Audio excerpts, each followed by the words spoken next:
Excel के day 7 में आपका हार्दिक स्वागत है। उम्मीद करते हैं आप हमारी एक्सेल की पूरी सीरीज को 1 बाय 1 देख रहे होंगे। अभी तक हमने 6 लेक्चर्स दे चुके हैं। आज हम बात करने वाले हैं 7वें नंबर के लेक्चर के बारे में, जो कि बहुत ही ज़्यादा इम्पोर्टेंट होने वाला है।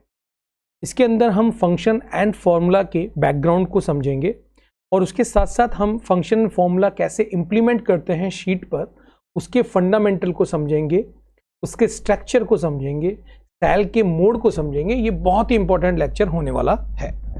तो देखते हैं आज हमारे लेक्चर में हम क्या क्या हमारी लिस्ट है। इसके अंदर हम स्ट्रक्चर ऑफ फॉर्मूला देखेंगे, राइटिंग एंड इंसर्ट फॉर्मूला हम किस तरीके से करते हैं उसके बारे में देखेंगे।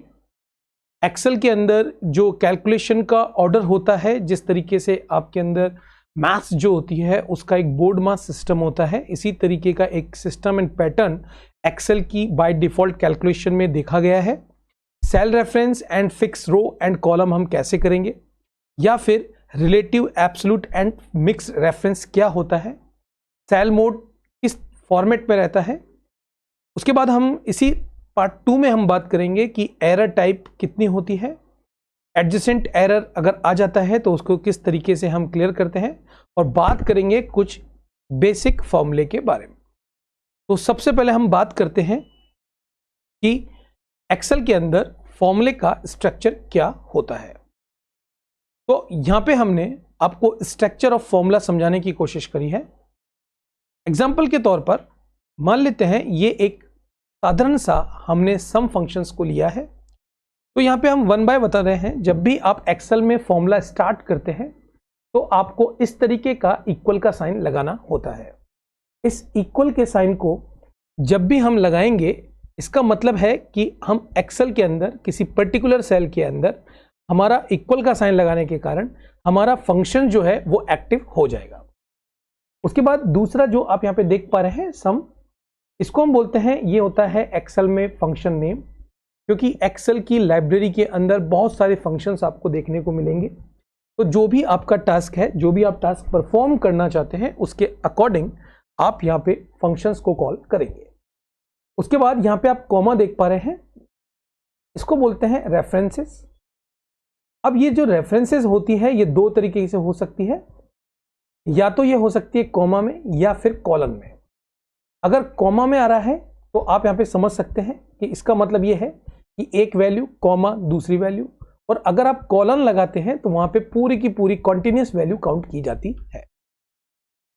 उसके बाद यहाँ पे वैल्यू आप देख रहे हैं, this is the argument. Argument के अंदर ये पूरा का पूरा आर्गुमेंट होता है। ये आर्गुमेंट हमें हमारे टास्क के साथ इंसर्ट करना होता है। तो कुछ इस तरीके का हमारा स्ट्रक्चर ऑफ फंक्शन या फॉर्मूला होता है।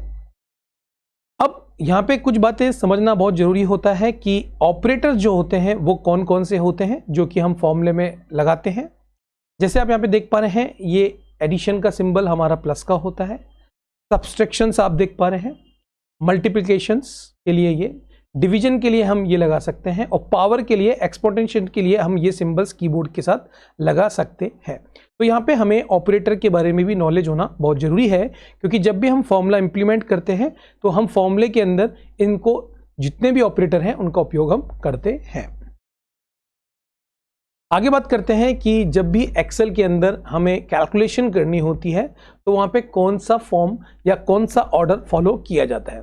तो उसके लिए एक पेडमस करके एक कॉन्सेप्ट होता है, जिसमें हम पी को इंडिकेट करते हैं पैरेंथेसिस से। फर्स्टली सबसे पहले जो सॉल्व होगा पूरे की पूरी कैलकुलेशन के अंदर, वो पैरेंथेसिस सॉल्व होता है। जैसे आप यहाँ पे देख पा रहे हैं, यहाँ पे हमने सेल नंबर दिया है और ब्रैकेट के साथ सॉल्व किया है। तो इस पूरी की पूरी कैलकुलेशन में सबसे पहले ब्रैकेट सॉल्व होगा। फॉर एग्जांपल यहाँ पे 10 है, 20 है और फिर 10 है, तो पहले ये 10 एंड 20 को ऐड करेगा, क्योंकि आपको यहाँ पे ब्रैकेट्स दिख रहे हैं, मतलब पैरेंथेसिस दिख रहे हैं। उसके बाद आगे हम चलते हैं, जिसको बोलते हैं एक्सपोनेंट्स। उसके बाद सबसे पहले जब ब्रैकेट सॉल्व होता है उसके बाद एक्सपोनेंट सॉल्व होता है। मतलब कि अगर कोई भी पावर होगी, जैसे फॉर एग्जांपल 10 में आपको 2 की पावर देनी है, तो अगर किसी भी तरह का एक्सपोनेंट्स आपके फॉर्मूले में होगा तो इसके जस्ट बाद ये परफॉर्म करेगा। उसके बाद जो परफॉर्म करता है वो आपके डिवीजन परफॉर्म करता है, मल्टीप्लिकेशन नहीं करता है। पहले डिवीजन परफॉर्म करता है, हमेशा याद रखिए, ये डिवीजन पहले परफॉर्म करेगा, उसके बाद मल्टीप्लिकेशंस परफॉर्म करता है। इसके सीक्वेंस को आप बिल्कुल यहां से, हम भी यहां से इसको सेट कर देते हैं। सबसे पहले डिवीजन जो होता है उसकी रैंक, इसकी रैंक आएगी फर्स्ट, इसकी आएगी सेकंड, इसकी आएगी थर्ड, इसकी आएगी फोर्थ। याद रखिएगा डी पहले सॉल्व होता है, एम बाद में सॉल्व होता है। पहले हमेशा याद रखिएगा डिवीजन सॉल्व होगा, उसके बाद मल्टीप्लिकेशन होगा, उसके बाद आपको एडिशन एंड सब्सट्रैक्शंस मिलता है। तो उसमें सबसे पहले प्रायोरिटी ऐड की आती है, मतलब एडिशन की, और उसके बाद सब्सट्रैक्शंस की आती है। तो यहाँ पे एक फॉर्मूला हम यहाँ पे बना देते हैं आपकी सुविधा के अनुसार से। बस आप थोड़ा सा ये याद रखिएगा, ये हमने आपको इस तरीके से दिया है जिससे कि आपको याद रहे कि पहले हमेशा डी होता है, मतलब कि डिवीजन आपका पहले सॉल्व होगा। तो यहाँ पे भी आप देख सकते हैं कि पहले प्लस होगा, उसके बाद हम एक्सेल शीट पे आ चुके हैं, जिसके लिए हमने एक एग्जाम्पल भी आपके लिए रेडी कर रखा है। कैलकुलेशन ऑर्डर को समझने के लिए हम इस तरीके का एक एग्जाम्पल आपके सामने लाए हैं। उदाहरण के तौर पर आपके पास आइटम ए, आइटम बी, आइटम सी है, जिसकी क्वांटिटी आपको गिवन है। यहाँ पे हम आपको मेंशन कर देते हैं क्वांटिटी, और इन तीनों आइटमों की ईच जो एमआरपी है वो है 15। तो यहां पे आपको टोटल अमाउंट मेंशन करना है। तो हम यहां पे क्या करेंगे, सिंपल सा इक्वल का साइन इंप्लीमेंट करेंगे, आसानी से समझ में आए इसके लिए हम थोड़ा सा जूम कर देते हैं जिससे कि आपको समझने में आसानी रहे। इक्वल के साइन के बाद हमने इस वाली सेल के जो नंबर हैं उसको सेलेक्ट किया है, एडिशन हमने लाए हैं, फिर उसके बाद हम अगेन एडिशन लाते हैं, और उसके बाद हम सिंपल सा एक मल्टीपल कर देते हैं ये वाली सेल। आप यहाँ पे समझ पा रहे हैं, हमने सिंपल जितना भी आइटम ए है, बी है, सी है, इसको ऐड किया और मल्टीपल कर दिया 15 से, जो कि एनुअल होना था। अब इसके लिए हम एक बार एंटर करते हैं, तो आप देख पा रहे हैं हमारा आंसर आ रहा है 67। अब इसको एग्जामिन करने के लिए, टेस्टिंग करने के लिए हम इंडिविजुअल भी एक बार देख लेते हैं। हम यहाँ पे इक्वल का साइन लगा के आइटम प्लस एंड प्लस और एंटर कर लेते हैं। यहाँ पे आप देख पा रहे हैं तीनों आइटमों का जो टोटल है वो यहाँ पे ओनली और ओनली 11 है, और एमआरपी आपको यहाँ पे 15 दिख रही है। तो एक बार के लिए हम यहाँ पे टाइप ही कर देते हैं 15, और उसके बाद हम देखते हैं कि अगर 11 क्वांटिटी को हम 15 से मल्टीपल करते हैं तो हमारे पास आंसर कितना आ रहा है। आप दोनों आंसर को देख सकते हैं। अब यहाँ पे कंफ्यूजन की स्थिति में ये है कि ये आंसर सही है या ये आंसर सही है, क्योंकि एक्सेल किसी भी तरह की एरर यहाँ पे प्रेजेंट नहीं कर रही है, आपके सामने नहीं दिखा रही है। तो यहाँ पे क्या इशू है कि आंसर गलत भी नहीं है और सही हमको प्रेजेंट कर रहा है। तो यहाँ पे आपको देखना पड़ेगा, यहाँ पे आप देख पा रहे हैं कि आपने एक ऑर्डर फॉलो किया है, तो उस ऑर्डर के हिसाब से आंसर आ रहा है 67। तो क्या होगा, जैसा कि अभी हमने आपको बताया, सबसे पहले हमेशा ब्रैकेट सॉल्व होता है, जो कि इस इक्वेशन में नहीं है। उसके बाद आपके पास एक्सपोनेंट भी नहीं है, पावर का कोई भी कुछ चीज नहीं है, डिवीजन भी यहाँ पे नहीं दिख रहा है, लेकिन मल्टीप्लिकेशन दिख रहा है। तो अब जरा ध्यान से देखें, यहाँ पे आपका E5 का और F5 का मल्टीप्लिकेशन पहले होगा, तो इसको मल्टीप्लिकेशन करने के बाद 60 आपको इस पूरे का आंसर मिलेगा 60, और उसके बाद क्योंकि ऐड होता है तो 60 में 5 ऐड हो जाएगा तो 65 हो जाएगा, और उसके बाद 2 ऐड हो जाएगा तो 68 आंसर आ जाएगा। तो यहाँ पे एक चीज समझ रहे हैं कि हमें तो ये तीनों आइटम ऐड करवाने हैं, तो हमें क्या करना होगा। जैसा हमने आपको बताया, आपकी कैलकुलेशन की रेंज में आप चाहते हैं सबसे पहले ये सॉल्व होगा, तो हम सिंपल सा कुछ नहीं करेंगे, इससे पहले हम पैरेंथेसिस लगा देंगे, मतलब कि ब्रैकेट लगा देंगे, और अब हम देखते हैं हमारा आंसर बिल्कुल करेक्ट आ रहा है क्या। तो आप देख पा रहे हैं ये आंसर और ये आंसर मैच कर रहा है। तो यहाँ पे आपने एक चीज समझी कि जो भी कैलकुलेशन ऑर्डर होता है उसमें सबसे पहले ब्रैकेट को सॉल्व किया जाता है, ये आपको बिल्कुल अपने दिमाग में सेट रखना है, ठीक है। अब इसके बाद हम आगे बढ़ते हैं। कैलकुलेशन ऑर्डर के बाद हमने कुछ शीट्स को हाइड कर रखी है, इसको हम अनहाइड कर देते हैं। यहाँ पे हम इसको सेलेक्ट करते हैं, राइट क्लिक करते हैं और अनहाइड कर देते हैं। समझाने के दृष्टिकोण से पहले से ही हमने इस तरीके का एक शीट बना के रख रखी है। अभी आप देख पा रहे होंगे कि यहाँ पे हमें किसी सब्जेक्ट्स के मार्क्स मिले हुए हैं, यहाँ भी मार्क्स मिले हुए हैं। अब हम चाहते हैं इन दोनों मार्क्स को ऐड करना, तो हमने यहाँ पे इक्वल का साइन लगाया, यहाँ पे हमने इसको सिलेक्ट किया, उसके बाद हमने इसको सिलेक्ट किया और एंटर कर दिया। अब यहाँ पे आंसर आ रहा है 33 और अगर हम इसको ड्रैग करते हैं तो आंसर बिल्कुल करेक्ट ऑटोमेटिकली आ रहा है। इसका मतलब है कि एक्सेल अपने आप अपना एक रिलेटिव रेफरेंस ले लेती है। कैसे?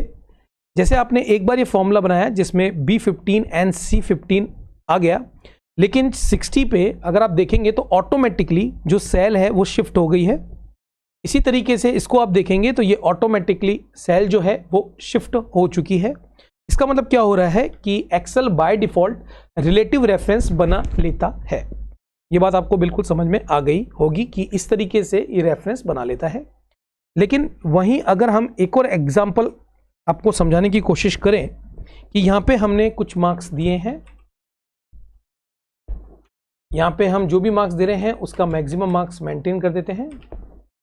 मान लेते हैं हमारा कोई भी ए स्टूडेंट है, उसका जो मार्क्स आया है वो आया है 500 में से, तो एक का 350 आया है। ऐसा ही बी करके हमारा एक स्टूडेंट है जिसके हमारे मार्क्स आए हैं 450 और मैक्सिमम मार्क्स हम 600 ले लेते हैं। सी है जिसके मार्क्स आए हैं 150 और डी है जिसके मार्क्स आए हैं 180। अब हम चाहते हैं यहाँ पे परसेंटेज निकालना, तो हम परसेंटेज कैसे निकालेंगे? यहाँ पे हम चाहते हैं 350 जो मार्क्स हैं वो 600 में से आए हैं, तो हम इक्वल लगाते हैं, इसको हम सेलेक्ट करते हैं, डिवाइड का सिंबल लगा के हम मल्टीपल 100 करते हैं, तो हमारा आंसर आ रहा है 58.33। यहाँ से हम जाके इसको डिक्रीज कर सकते हैं। अब अगर हम इसको फिल करते हैं तो आप यहाँ पे देख पा रहे हैं कि जो इसके नीचे जो आंसर आ रहा है वो आंसर रॉन्ग आ रहा है, या कह सकते हैं एक एरर टाइप आपको दिख रही है जिसमें बोला जा रहा है कि आपका डिवाइडेशन जो लग रहा है, जो आप डिवाइड करने की कोशिश कर रहे हैं, ये 0 से कर रहे हैं, जो कि गलत है। अब यहाँ पे समस्या ये आ रही है कि जब हम इसको F2 करके देखते हैं तो यहाँ पे 350 बिल्कुल सही रेंज ली है। वहीं अगर आप इसको देखते हैं तो आप रेड को देखो, रेड शिफ्ट हो गया है क्योंकि यहाँ पे 0 है, इसलिए इसने ये एरर दिखा दी। अगेन हम देखते हैं, यहाँ पे भी आप देख पा रहे हैं वापस ये जो रेड सेल है ये शिफ्ट हो रही है, जो कि फिक्स होनी चाहिए, यहाँ पे फिक्स होनी चाहिए। वापस आप देखेंगे तो इसका मतलब क्या हो रहा है कि आपकी जो रेफरेंस सेल है वो रिलेटिव नहीं बन पा रही है और ना ही बन रही है। तो उसके लिए आप चाहते हैं कि ये जो सेल है ये हम फिक्स कर दें। तो हम क्या करते हैं, इसके लिए हम इसको इस तरीके से ओपन करते हैं और जिसको हम फिक्स करना चाहते हैं उसको सेलेक्ट करते हुए आप यहाँ से अपने कीबोर्ड से F4 दबा देंगे। जैसे ही आप F4 दबाते हैं तो उस बेसिस पे आपकी पूरी की पूरी सेल फिक्स हो जाती है। एंटर करके देखते हैं और अब इसके बाद हम इसको ड्रिल करते हैं। तो आप देख पा रहे हैं जैसे हम क्लिक कर रहे हैं, रेड देखिए, रेड बिल्कुल अपने फिक्स जगह पे है, ये देख सकते हैं, यहाँ पे आप देख पा रहे हैं। तो इसका मतलब क्या हुआ कि आपका जो सेल है वो आपने फिक्स कर दिया है। तो फिक्स कैसे करते हैं उसको हम वापस बताते हैं। जो भी सेल है उसको आप सेलेक्ट करेंगे और अपने कीबोर्ड से F4 को प्रेस कर देंगे, F4 को प्रेस कर देंगे, जिससे कि वो पूरी की पूरी सेल जो है वो क्या हो जाएगी, फिक्स्ड हो जाएगी। अब अगर हमें यहाँ पे हमने सेल को फिक्स किया है, मतलब कि H नामक जो G की यहाँ पे कॉलम है और जो 13 नाम का रो है वो हमने यहाँ पे फिक्स करा है। अगर हमें ओनली और ओनली कॉलम फिक्स करने हो या रो फिक्स करना है तो हमें एक बार के लिए F4 वापस प्रेस करना होगा। जैसे हम F4 करेंगे तो आप यहाँ पे देख रहे हैं डॉलर का साइन 13 के आगे आ गया है, मतलब कि रो के आगे आ गया है। तो अभी आपने ये जो रो है इस पूरी की पूरी रो को फिक्स कर दिया है। अगेन आप F4 करते हैं तो आप देख पा रहे हैं आपने पूरा का पूरा जो G वाला कॉलम है उसमें आपने इसको फिक्स कर दिया है। और अगेन F4 करते हैं तो आप फ्री हो चुके हैं, मतलब कि रिलेटिव रेफरेंस में आ चुके हैं। 1 बाय 1 रिलेटिव रेफरेंस चलेगा, जिसका आंसर अभी आपके रॉन्ग आ रहा था। तो यहाँ पे हमने आपको बताया कि एब्सोल्युटली रेफरेंस कैसे काम करता है और रिलेटिव रेफरेंस कैसे काम करता है। इसको और डिटेल में समझने के लिए हमने छोटे छोटे एग्जाम्पल बनाए हैं जिसमें आपका टाइम ना लगे, उसको समझने की आप कोशिश कीजिए। यहाँ पे आप देख पा रहे हैं, हम इसको थोड़ा सा जूम कर देते हैं। यहाँ पे हमने स्टूडेंट्स के जो टोटल मार्क्स हैं उसको यहाँ पे मेंटेन किया है, जो कि ये पूरी की पूरी रो है। हमने यहाँ पे इसको इंडिकेट भी किया है, ये रो है। यहाँ पे कुछ स्टूडेंट्स के नेम हैं। टोटल मार्क्स 800 है, इसकी हम यहाँ पे हमने 450 दिया है, और अगर हमने जो परसेंटेज निकालने की कोशिश करी है तो आप यहाँ पे समझ पा रहे हैं कि हमने यहाँ पे इसको फिक्स कर दिया है कि 450 डिवाइड बाय 800 इंटू 100 ये आंसर आ रहा है। इसमें भी हमने 800 को फिक्स कर दिया, जो कि अभी हमने बात की थी रिलेटिव रेफरेंस की। अब एक तरीका और है कि आप रिलेटिव रेफरेंस को देख पा रहे हैं, जिसमें यहाँ पे भी डॉलर है, यहाँ पे भी डॉलर है। अगर हम चाहते हैं कि आंसर देखिए यही निकले, तो अब यहाँ पे आप बहुत ध्यान से देखिए कि यहाँ पे आपने रिलेटिव रेफरेंस लगाया है, लेकिन अगर हम यहाँ पे देखें तो आप यहाँ पे देख पा रहे हैं आंसर में किसी भी तरह का चेंजेस नहीं है, आंसर में किसी भी तरीके का चेंज नहीं है। लेकिन अगर आप ध्यान से देखोगे तो डॉलर का साइन रो एंड कॉलम पे है, लेकिन यहाँ पे डॉलर का साइन जो है वो ओनली और ओनली रो पर है। मतलब कि ये रो को हमने फिक्स करके भी आंसर यहाँ पे निकाल लिया है, क्योंकि आपका जो 800 है ये पूरा का पूरा रो पे है। तो रो अगर आपने फिक्स कर दिया और आप नीचे ड्रिल कर रहे हो तो वहां पे कोई भी इंपैक्ट नहीं आने वाला है। मतलब कि आप रो को भी फिक्स कर सकते हैं। लेट्स सी, देख लेते हैं। Equal this number divide by this number multiple 100।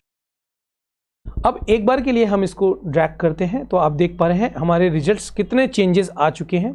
तो एक बार के लिए हम इसको देखते हैं। ये देखिए, ये अगर मैं यहां पे इसको क्लिक करता हूं, अब देखिए ये मूव हो रहा है, रेड ऑटोमेटिकली मूव हो रहा है क्योंकि ये शिफ्ट कर रहा है, कहीं भी हमने इसको फिक्स नहीं किया है। तो इसके लिए हम क्या कर सकते हैं, एक ऑप्शन और है कि हम एक काम करते हैं, यहाँ पे F4 दबाते हैं और अभी के लिए पूरा का पूरा कॉलम या सेल हमने फिक्स करी है। अब हम क्या करते हैं, एक बार के लिए इस रो को फिक्स करते हैं, इस 800 को हम फिक्स करते हैं। तो इसके लिए हम क्या करेंगे, कीबोर्ड से F4 देंगे। अभी ये जो कंडीशन है इसके अंदर आपने रो को फिक्स कर दिया है, एंटर करेंगे। अब जाके अगर हम यहाँ पे इसको ड्रैग करते हैं तो आप देख पा रहे हैं कि हमने ड्रैग किया नीचे की ओर, तो यहाँ पे कोई फर्क नहीं पड़ा क्योंकि ये फिक्स रहा। और यहाँ पे देखिए ये आंसर इससे कैलकुलेट हो जाएगा। ये देखिए 800 अपनी जगह फिक्स है, तो यहां से आप प्रॉपर सेल रेफरेंस देखिए भी, या फिर आप रो को फिक्स करके, ये रो है उसको आपने फिक्स कर दिया, इस तरीके से भी आप कैलकुलेशंस कर सकते हैं। उसके बाद अगर हम बात करें कि हमारा डेटा कुछ इस फॉर्मेट में है, जिसके अंदर हमने यहां पे टोटल मार्क्स को कुछ इस तरीके से दिया है। एक बी नंबर के कॉलम के अंदर हमारा टोटल मार्क्स है, और यहाँ पे हमारे जो स्टूडेंट्स हैं उनको हमने ABC से इंडिकेट कर दिया है। और अब हम यहाँ पे हमारा जो कॉलम है उसको हम फिक्स करने की कोशिश करना चाहते हैं, ना कि रो को। तो भी हमारे आंसर आप देख पा रहे हैं कि ये हमारे आंसर 5623 आ रहा है, तो बिल्कुल करेक्ट आ रहा है। तो पहले इसको हम देखते हैं, यहाँ पे 800 450, यहाँ पे हम देखते हैं कि हमने ये आंसर कैसे लिया है, वापस 800 450। लेकिन आप यहाँ पे देख पा रहे हैं कि हमने यहाँ पे रो को जो है उसको ब्लॉक नहीं किया है, हमने इस कॉलम के इस पर्टिकुलर जो सेल है उसके इस कॉलम को हमने ब्लॉक कर दिया है। तो उसको हमको ब्लॉक करने के पॉइंट ऑफ व्यू से हम क्या कर सकते हैं, डॉलर का साइन जो है वो कॉलम पे हम लगा देते हैं। अब हम आसानी से इसको ड्रैग करेंगे तो हमारे रिजल्ट्स में कोई भी फर्क नहीं आने वाला है। तो यहाँ पे देखिए, जब हमने यहाँ पे रो को सेलेक्ट किया और उसके बाद हमने इसको नीचे ड्रिल किया तो इसका कोई भी फर्क नहीं आने वाला, आंसर बिल्कुल करेक्ट होगा। इसी तरीके से अगर हमने कॉलम को सिलेक्ट किया है और राइट की तरफ हम मूव करते हैं तो भी कोई फर्क नहीं पड़ना, हमारा आंसर करेक्ट आने वाला है।